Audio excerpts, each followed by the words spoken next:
Hello everyone! Mapagpalang araw! Ito po pala ay isi-share ko sa inyo ang aming hometown province in Real Quezon. Province po namin yan. Ayan po yung Batis na napakaganda at sobrang linaw ng tubig.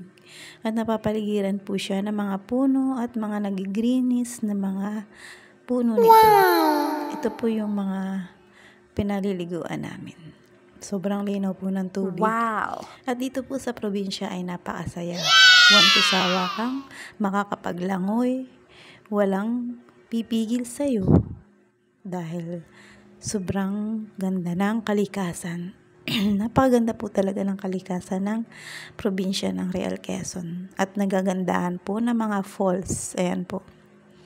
Yan po yung napakataas, hirap po niyang akyatin at sobrang taas po. Yan po yung pangatlong falls namin. Yung pong mga nauna ay sa baba pa lang po yan. Yan po. Sa second po yan na falls. Pangalawang falls po namin yan. At yan po ay enjoy tayo dahil sa sobrang lamig ng tubig. Fresh na fresh po talaga. Dahil galing sa kabundukan. At yan po yung falls pa natin na pinag-i-enjoyan natin, magsawa tayo sa paliligo. Yan lang po